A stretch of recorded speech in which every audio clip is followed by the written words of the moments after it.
किसकी चिट्ठी है? सत्या की। कह रही है पटना में कुछ और दिन रुकेगी। क्यों, सब ठीक है ना? कोई मेम साहब आ रही है। मेम साहब? हाँ, ऊंची एड़ियों की आवाज।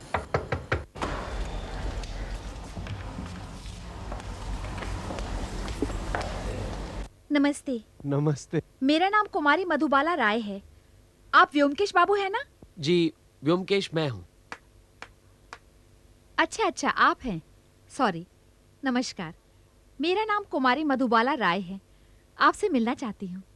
कहिए, क्या काम है? बैठिए ना।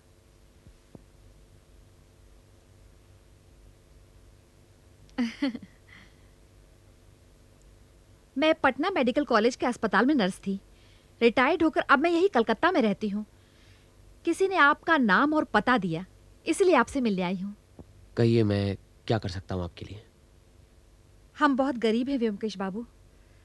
हमारे पास जो थोड़ा बहुत था। देखिए, पैसों की बात बाद में करेंगे, पहले आप काम तो बताइए। मेरे लड़के की जान खतरे में है व्योमकेश बाबू, आप उसे बचाइए। आपका लड़का? लेकिन आपने तो अपना नाम कुमारी मधुबाला बताया ना?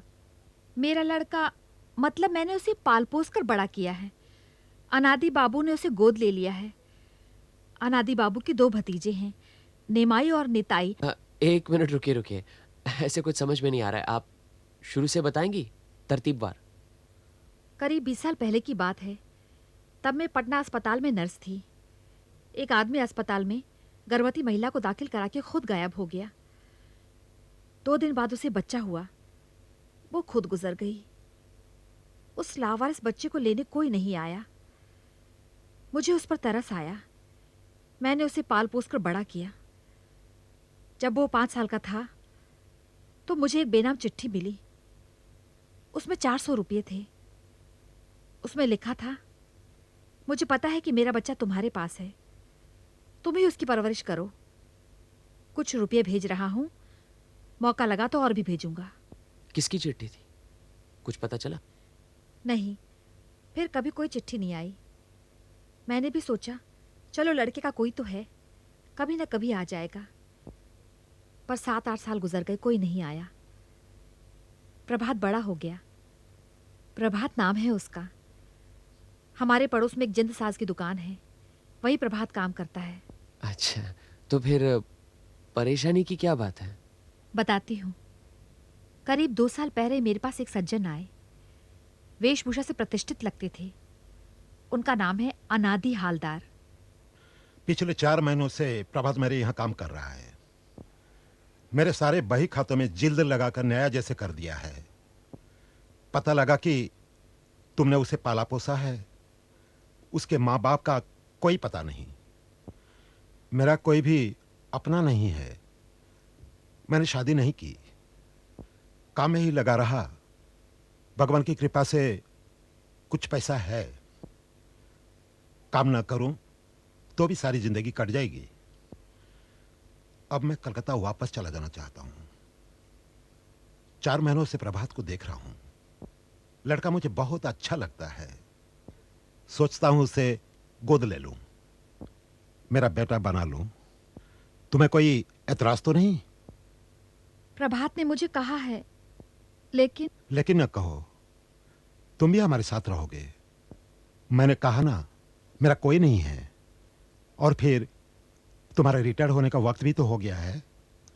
हम सब इकट्ठे रहेंगे। हम तीनों करीब 2 साल से कलकत्ता में हैं।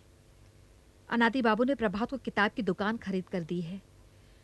अनादि बाबू का एक बड़ा भाई था जो करीब 10 साल पहले गुजर चुका है। उसके 2 बेटे हैं, निमाई और निताई। दोनों बहुत पहुंचे हुए बदमाश हैं, आस्तीन के सांप। अनादि बाबू का अपने बड़े भाई से कोई संबंध नहीं था, लेकिन अपने चाचा के कलकत्ता आते ही दोनों यहां अटके। और ये दोनों भाई अपने चाचा की संपत्ति को हड़पने के लालच में प्रभात के दुश्मन बन बैठे हैं। उसे रास्ते से हटाना चाहते हैं। बिल्कुल ठीक। आप जानते हैं नेमाई निताई को? कभी देखा तो नहीं, लेकिन मिस मधुबाला राय, इसमें मैं क्या कर सकता हूं? अगर निमाई और नेताई प्रभात को नुकसान पहुंचाना चाहते हैं तो आप पुलिस में रिपोर्ट कीजिए। हम 24 घंटे डंडा लेकर उनके पहरेदार तो नहीं बन सकते। आप ही कोई रास्ता निकालिए ना व्योमकेश बाबू। प्रभात के अलावा मेरा कोई नहीं है। मैं अकेली औरत इस उम्र में।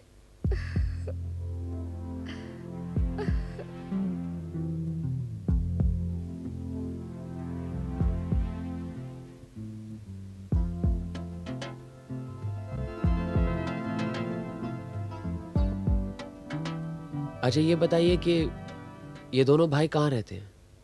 नेबूतला में। क्या नहीं नहीं, बैठिए बैठिए, बस पता बता दीजिए। वो तो मुझे नहीं मालूम, प्रभात को मालूम है।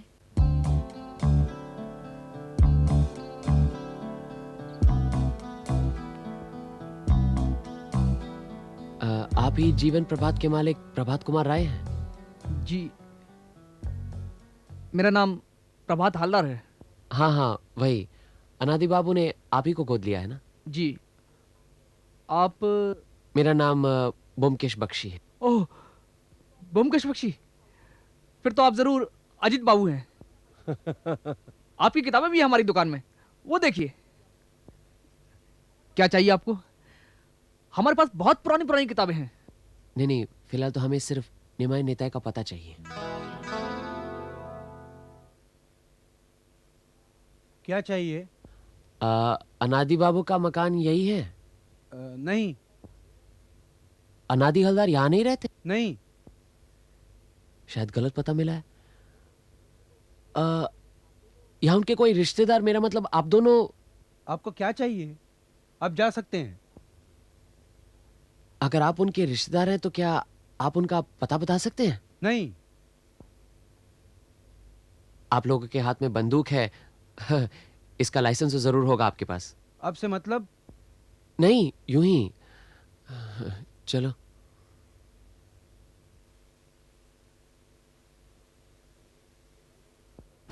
बड़े बेहुदा और उज्जड़ हैं दोनों भाई। अरे बेहुदा नहीं, सतर्क हैं। कुछ लोग ऐसे हैं जो एक जमाने में खाते पीते जमींदार थे, लेकिन आज अपनी अय्याशी और गलतियों की वजह से भिखारी बन गए। अपनी पुरानी शान को फटे कपड़े और टूटी इमारतों के बीचों बीच कायम रखना चाहते हैं। किसी से खुलकर बात नहीं करते, उल्टा लोगों पर शक की नज़रों से देखते हैं। ऐसे लोग अक्सर डरपोक, उज्जड़ और लोभी होते हैं। लेकिन अब करोगे क्या? केस में कुछ दम लगता है? मधुबाला ने ठीक ही कहा था, दोनों आस्तीन के सांप है, लेकिन ऐसे वैसे नहीं, जहरीले नाग हैं। तुम्हारे कहने का मतलब है कि दोनों भाई मिलकर प्रभात को खत्म करना चाहते हैं? अपना मतलब सीधा करने के लिए कुछ भी कर सकते हैं लोग। अब क्या करें? कल अनादि हलदार के दर्शन करते हैं। भतीजों के दर्शन तो कर लिए, अब चाचा के ना किए तो अच्छा नहीं लगता।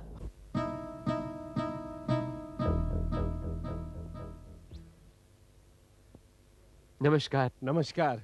ये अजीत कुमार है, ईस्ट बंगाल से आए हैं। कलकत्ते में रहने के लिए मकान चाहिए इन्हें।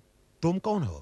मैं स्टेट एजेंट हूँ, सुना था पासी में मकान बन रहा है इसलिए आ गए। मैं मकान बनवा रहा हूँ खुद रहने के लिए, बेचने या किराए पर देने के लिए नहीं। नहीं नहीं, वो तो ठीक है, लेकिन आप ठहरे व्यापारी, इसलिए अच्छा खासा मुनाफा है तो छोड़ भी सकते हैं। मैं दलालों से धंधा नहीं करता। नहीं नहीं, आप अजीत कुमार जी से बात कीजिए ना। आप? मुझे किसी से बात नहीं करनी है, कुछ नहीं बेचना है। जाओ यहाँ से। ए नपा, हटाई ना। नहीं, हम चले जाएंगे, चले जाते हैं। हाँ।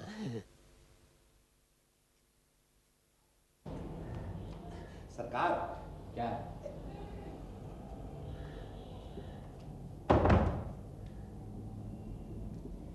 सरकार एक बंदूक है, चाहिए? 2 नाली है, रख लीजिए, कभी काम आएगी। बंदूक?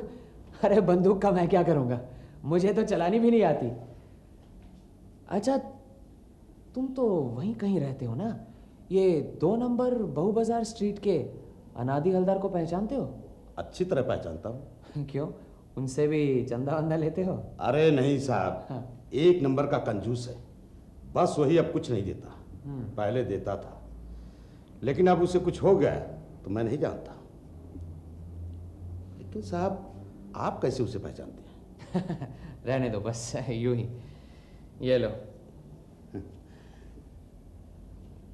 बंदूक ला के दूं? कोई बंदूक बंदूक नहीं चाहिए मुझे। चलो नमस्कार। हाँ, नमस्कार।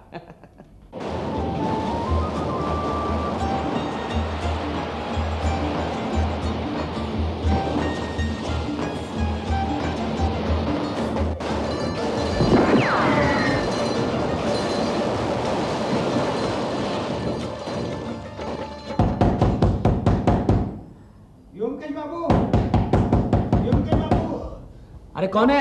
दरवाजा खोलिए, दरवाजा। क्या काम है? मैं केष्टोदास हूँ। हैं? खोलिए। कौन? केष्टोदास। हाँ, वो आनंद बाबू का खून हो गया। क्या? कैसे? अंदर आओ, अंदर आओ। हाँ। किसी ने गोली मार दी। मैं सच कहता हूँ, मुझे कुछ नहीं मालूम, मैं घर पर नहीं था। फिर किसे मालूम है? आप तो उनके दोस्त थे ना, उन पर हावी रहते थे। मैं उनके बचपन का साथी हूँ। मेरी हालत खराब थी, इसलिए मैं वो उनके घर पर रहता था। जो कुछ बताना है आप शुरू से ही बताइए। वो क्या हो गया कि आज शाम को, नहीं मतलब मेरा कल कल कल शाम को मेरा उनके साथ झगड़ा हो गया। कल वो दिवाली थी ना, काली पूजा, तो मैंने उनसे 50 रुपये मांगे थे। बस उसी बात को लेकर झगड़ा हो गया, बहुत झगड़ा हुआ। उन्होंने मुझे सिर्फ 10 रुपये दिए और बोला तू ये ले और निकल जा, फिर कभी मत आना। किस किस ने झगड़ा देखा? ये मधुबाला और नेपा ने, दोनों घर ही पर थे। फिर? मैं करीबन 1-1:30 बजे घर पर आया और देखा कि वो 1 बजे तक कहाँ थे? नहीं, आपसे झूठ नहीं बोलूँगा साहब, लेकिन मैं अड्डे पर गया था शराब पीने के लिए। वहाँ पर जुआ भी खेला, जुए के अंदर मैं 30 रुपये जीता भी, और फिर जरा इधर उधर। हाँ, घर आकर क्या देखा? वो सीढ़ियों से ऊपर जाकर देखा तो अरे यहाँ क्यों बैठे हो? केष्टो बाबू, ये आपका काम है। आपने अनाज बाबू को खून किया है। खून? कब? कहाँ? किसने? वहाँ बालकनी में जाकर देखिए।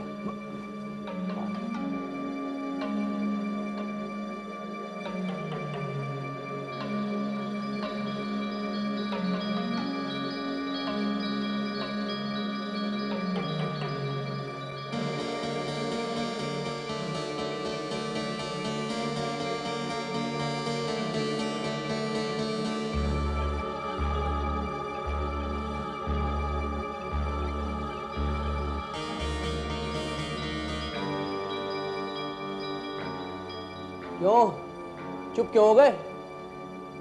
तुम लोग मुझे क्यों दोष देते हो? मैं क्यों अन्ना जी का खून करूंगा? वो तो मेरा अन्नदाता था, उसी का तो मैं खाता पीता था। सादा बनो मत, मैं अभी जाकर पुलिस में खबर देता हूँ। अरे मैं डर गया, क्योंकि पुलिस तो मुझे ही पकड़ेगी ना। वो लोग गवाही देंगे। मेरा अनादि के साथ झगड़ा हुआ था, फिर मैं भागा वहाँ से। क्या करूँ, कुछ समझ में नहीं आ रहा था। बाद में आपका ख्याल आया तो आपके पास चला आया। आप ही मुझे बचा सकते थे अंकुश बाबू। आपको यहाँ का पता कैसे मिला? वो उस दिन आप हमारे यहाँ पर आए थे ना, तो आप दोनों को देख करके मुझे शक हुआ। मैंने कहा आप कौन हैं? फिर जब आप वापस आने के लिए निकले तो मैंने आपका पीछा किया। नीचे लॉजिंग हाउस में आपका परिचय मिला।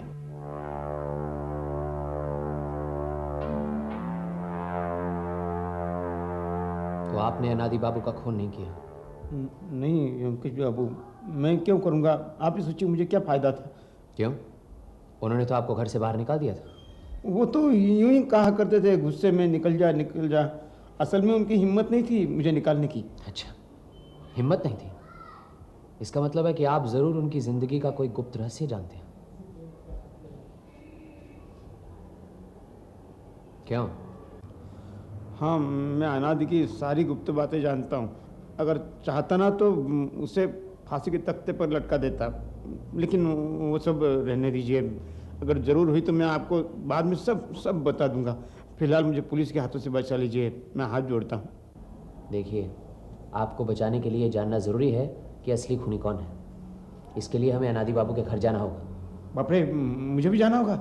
हाँ बिल्कुल। अगर आप नहीं जाएंगे तो मैं किस बिना पर जाऊंगा? लेकिन अब तक तो वहाँ पुलिस आ गई होगी। अगर आपने खून नहीं किया है तो फिर आप डर क्यों रहे हैं? अच्छा, ऐसा करते हैं, रात काफ़ी हो चुकी है, अभी तो 4 बज गए हैं। दिन निकलते ही हम वहाँ आ जाएंगे, वहीं पर रहिएगा आप। योमकेश बाबू, आपके पास थोड़ी सी शराब मिल जाएगी? थोड़ी हिम्मत आ जाएगी। हम शराब नहीं रखते, जाइए आप यहाँ से। अभी तो सब अड्डे भी बंद हो गए होंगे।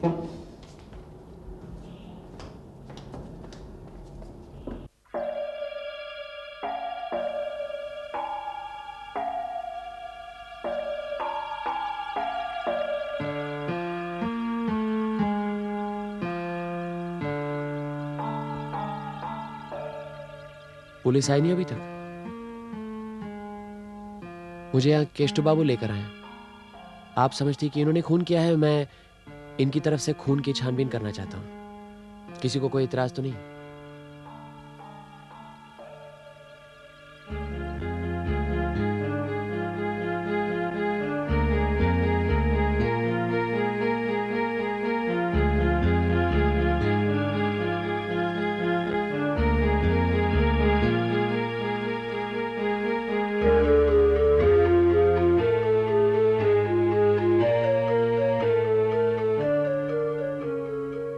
ये कहाँ की चाबी है?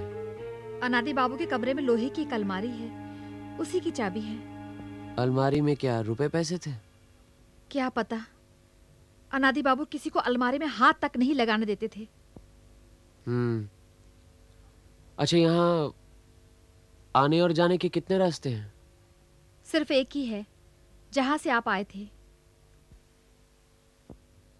अजीत, ये रखो। आइए।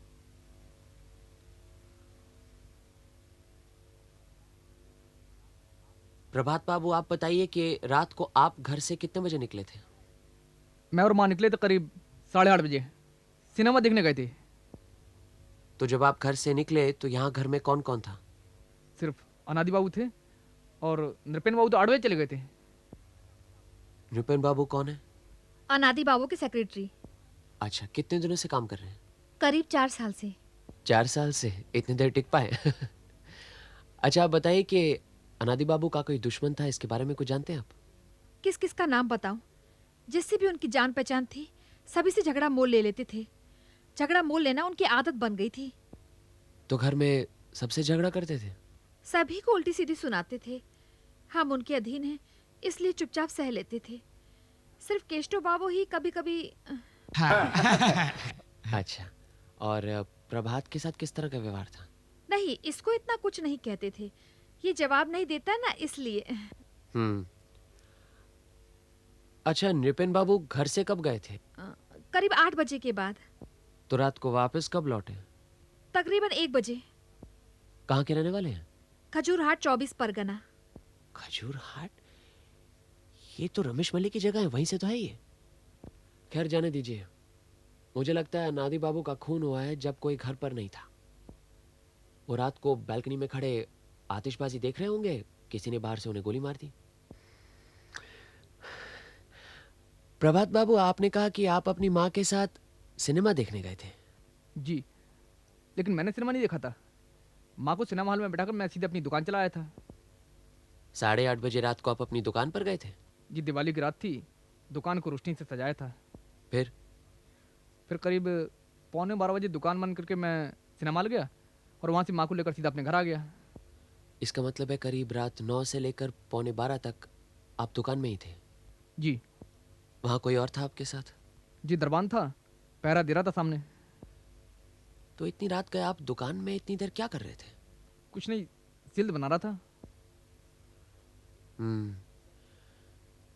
ठीक है, अनादि बाबू की अलमारी देख लेते हैं। चलो। सबको जाने की जरूरत नहीं, आप यहीं रहेगा, पुलिस भी आ सकती है।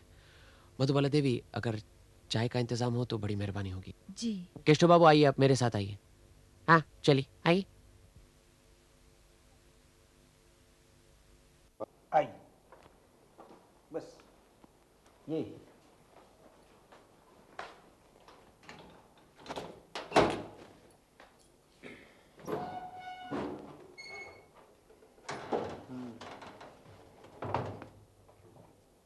अनादि बाबू क्या खूब किताबें पढ़ते थे?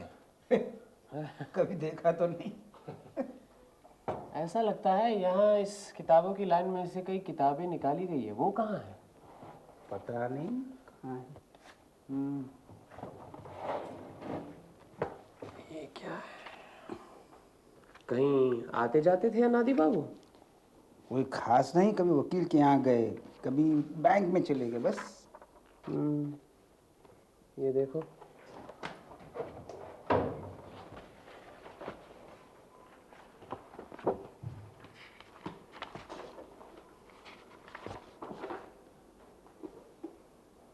दयाल हरी मजूमदार ये कौन है?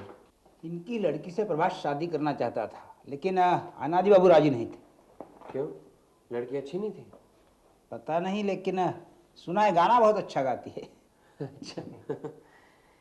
लेकिन यहाँ पर तो पढ़कर ऐसा लगता है उन्होंने 5,000 रुपए दिए थे। क्या उधार पर दिए थे? हैंड नोट है?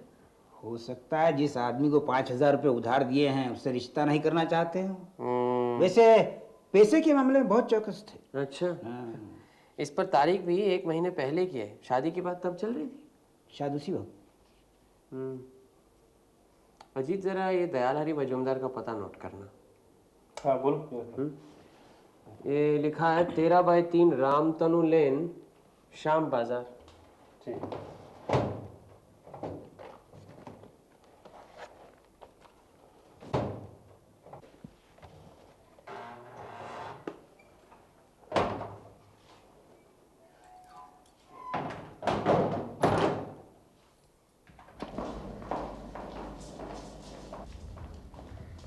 क्या चाहिए?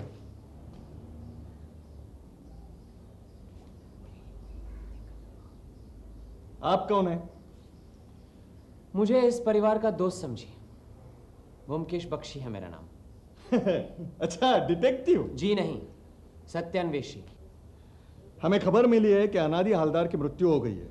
ये दोनों भाई अनादि बाबू के बड़े भाई के बेटे हैं, उनके उत्तराधिकारी हैं। अपने चचा के जायदाद पर कब्जा करने के लिए यहाँ आए। आप इन परिवार के लोगों को सबको कह दीजिए फौरन ये मकान खाली कर दे। मकान खाली कर दे? लेकिन आप कौन है ये तो पता चले। मैं इनका वकील हूँ, कामिनीकांत मुस्तफी। वकील? तो वकील बाबू, आपको मालूम होना चाहिए कि अनादि हवलदार के उत्तराधिकारी ये 2 भतीजे नहीं हैं। उन्होंने संतान गोद ली है। वाह, आप जब इस परिवार के दोस्त हैं तो आपको भी ये मालूम होना चाहिए कि अनादि बाबू ने कोई भी संतान गोद नहीं ली है। गोद लेना सिर्फ जुबानी नहीं चलता, बाकायदा कोर्ट में रजिस्ट्री करनी पड़ती है, कानूनी कार्रवाई करनी पड़ती है। ऐसी कोई भी बात अनादि बाबू ने नहीं की है। आप जिस परिवार के दोस्त हैं उन्हें कह दीजिएगा जिन कपड़ों में है उन्हीं कपड़ों को लेकर तुरंत ये घर छोड़कर चले जाएं। एक कानी कौड़ी भी साथ में नहीं ले जा सकते। यहां पर जो भी कुछ है वो मेरी मुवक्किल की संपत्ति है। ये बात है। सोचा होगा धमकी देकर अनादि बाबू की जायदाद हड़प लेंगे, लेकिन जायदाद हथियाना इतना आसान काम नहीं है वकील बाबू। गोद ली हुई संतान अगर गैर कानूनी है तो कानूनन साबित करना होगा, सक्सेशन सर्टिफिकेट लेना होगा, तब कहीं जाकर कब्जा मिलता है, समझे? अगर आपने इसी वक्त घर नहीं छोड़ा तो हम पुलिस बुलाएंगे। पुलिस को बुलाने की जरूरत नहीं है, पुलिस खुद ही आ रही है। आप ये बताइए कि अनादि हवलदार गुजर गए हैं, ये आपको इतनी जल्दी कैसे पता चला? अब तक तो 2 घंटे भी नहीं हुए। 2 घंटा? चाचा जी मरे तो रात को 11। हाँ, रात को 11 बजे। ये आपको कैसे पता लगा? आप क्या वहीं मौजूद थे, हाथ में बंदूक लिए? तुम दोनों चुप रहोगे? हाँ, जो कुछ कहना है मैं कहूंगा। तो आप घर नहीं छोड़ेंगे, ठीक है? मैं अदालत से ही फैसला करवाऊंगा। चलो। अरे रुकिए, पुलिस आकर इन दोनों भतीजों का बयान जरूर लेगी, पूछेगी कि कल रात 11 बजे ये दोनों कहां थे। अरे अरे रुको।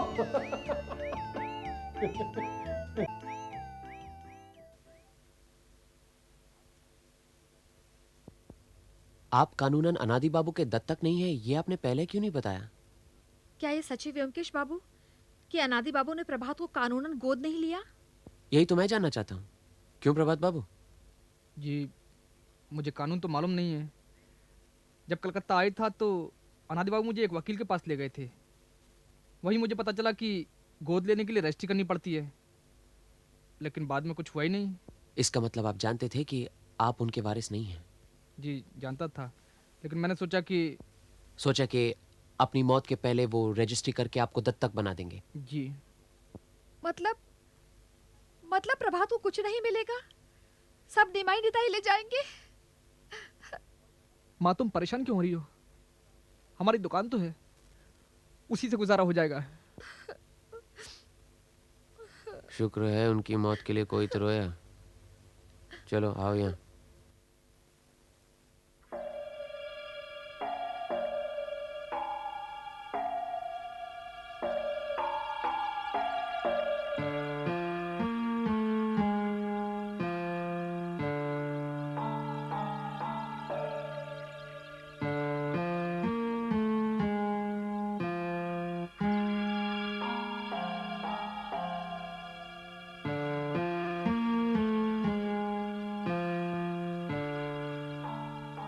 ये रहने दो, चाय कुछ जमी नहीं। अच्छा ठीक है, चलो चलो कि बैठकर चाय पीते हैं। ठीक है, चलते हैं। एक काम करते हैं, पहले इस मकान के चारों तरफ की गलियां घूम लेते हैं। अरे गलियों में क्या देखोगे तुम? चलो चलो।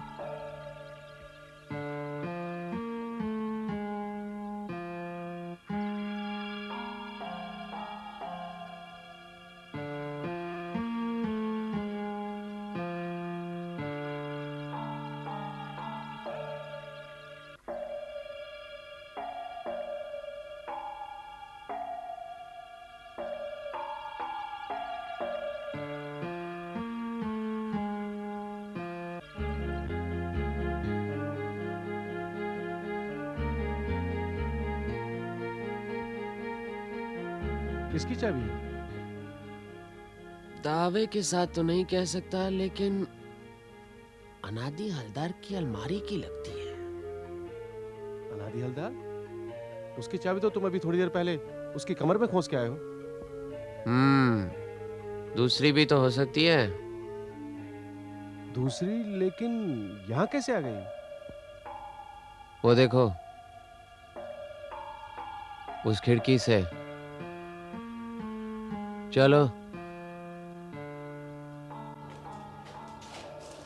माफ कीजिए, आप ही इस होटल के मालिक हैं? जी हाँ, आइए बैठिए।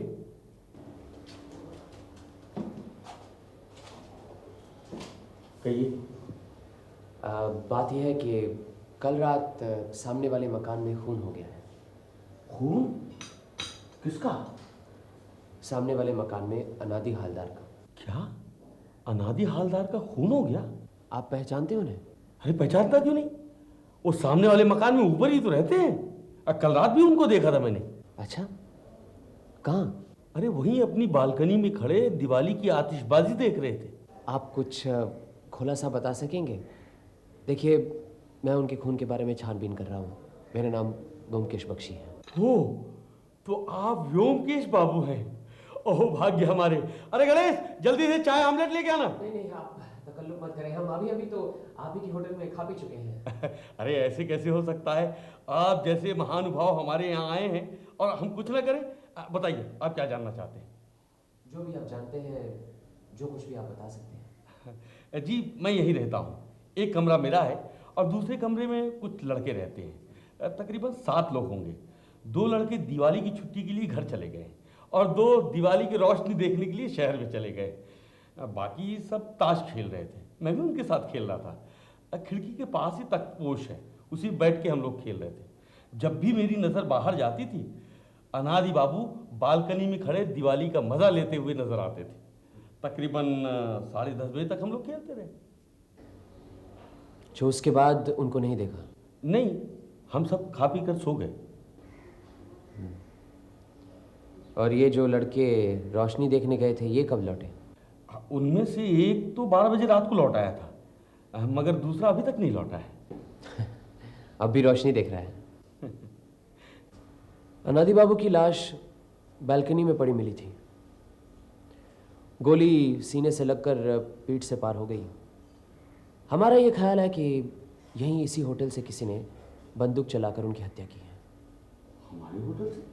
कौन मारेगा? यही तो पता लगाना है।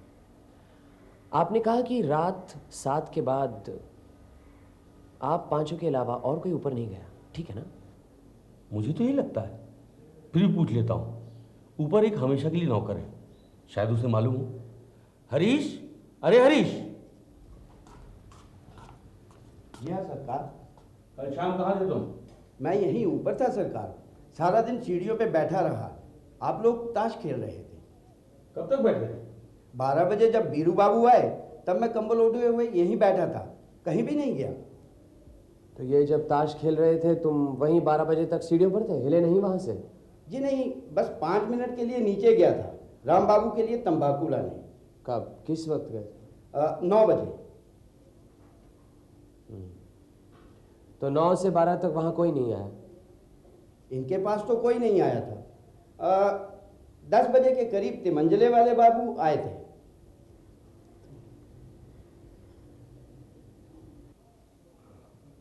अरे हाँ, तिमंजले में एक किराएदार रहता है, वहाँ एक छोटा सा कमरा है। वो वहाँ रहता नहीं, खाना भी नहीं खाता है, बस सुबह शाम चक्कर लगा जाता है। क्या नाम है उसका? नाम नित्यानंद घोषाल।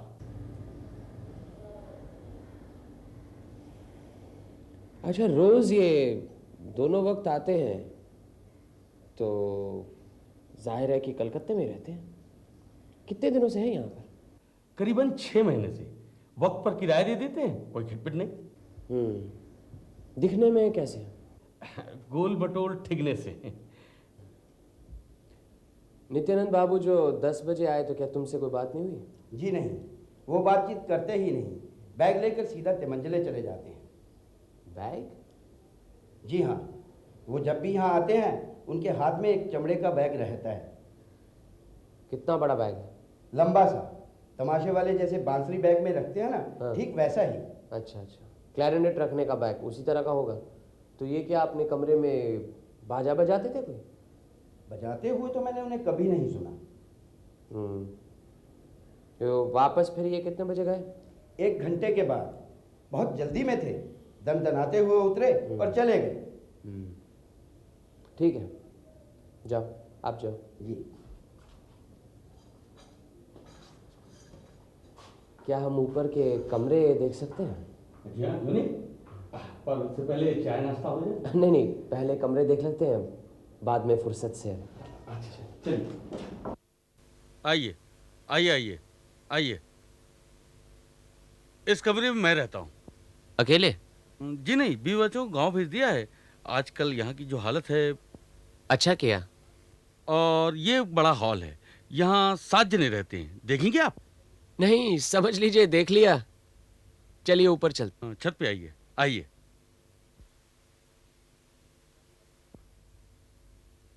इस कमरे की चाबी है आपके पास? लीजिए, देखिए इसमें से कोई लगती है या नहीं। वैसे किराएदार की गैरहाजिरी में कमरा खोलना उचित नहीं है, लेकिन आप जो कह रहे हैं सो।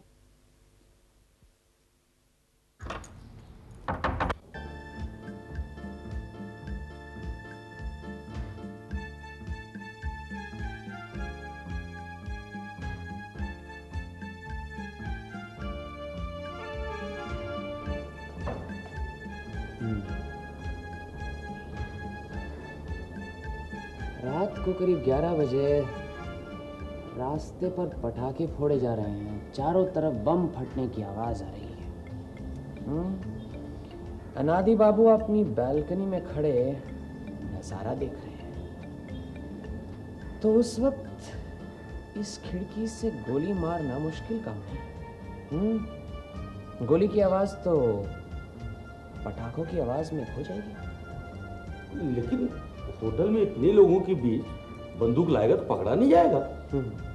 आपके किराएदार तो लंबे लंबे बैग लेकर आते हैं ना, तो उसमें इस तरह का अस्त्र छुपाना तो कोई मुश्किल काम नहीं। चलिए।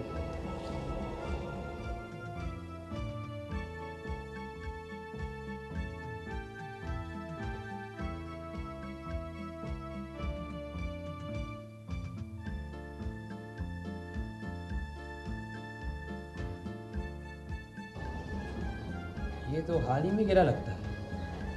ये कमरा क्या रोज साफ होता है? नहीं, कमरा खुला नहीं होता। ये प्लस्तर जो गिरा है, आप क्या बता सकते हैं कब गिरा? नहीं, लेकिन 6 महीने पहले जब कमरा दिया था तो सफेदी करा कर दिया था। उस समय कुछ टूटा फूटा नहीं था। अजीत, इस पलंग को खड़ा करो।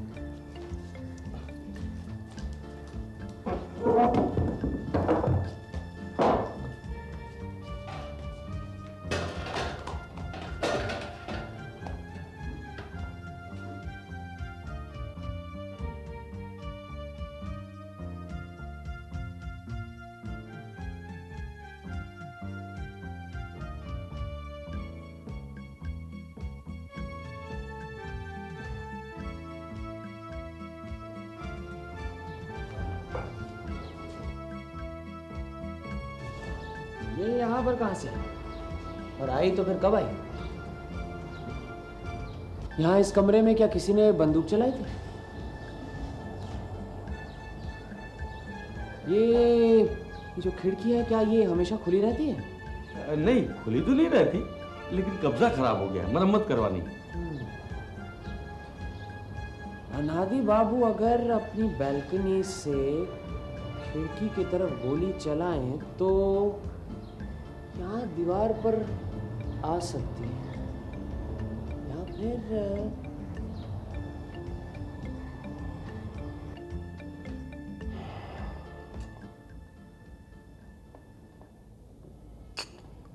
किसने खून किया, कुछ सुराग मिला?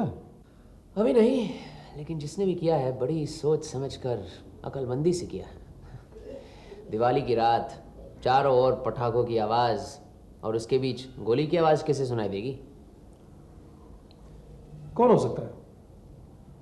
कोई भी, सबका अपना अपना मकसद है। इधर निमाय नेताय को लो ना, बुड्ढा किसी को गोद ले उससे पहले ही उसे उड़ा दो। उनमें से कोई भी उस होटल के 3 मंजिले वाले कमरे में बैठा इंतजार कर रहा है। बस रात को 10 और 11 के बीच पटाखों की आवाज़ों के साथ ही उस पर गोली चला दी, बुड्ढा आउट, काम फतह। मतलब ये काम निमाय नेता? वो तो सिर्फ एक संभावना है। दूसरी संभावना ये है कि किसी ने घर के अंदर से गोली चलाई। गोली सीना चीरती हुई खिड़की से उस 3 मंजिले कमरे की दीवार में जा अटकी। ये कैसे हो सकता है? उस वक्त अनादि हवलदार घर के अंदर अकेला था, अंदर से दरवाजा बंद था, फिर अंदर से गोली कौन चलाएगा? और ये कैसे कह सकते हो कि गोली सीने से लगकर पीठ की तरफ से निकली या फिर पीठ से लगकर सीने की तरफ से बाहर निकली? वो तो पोस्टमार्टम की रिपोर्ट के बाद ही पता चलेगा। लेकिन बात जो सोचने की है वो तो ये है कि बैल्कनी के अंदर कोई गोली नहीं मिली।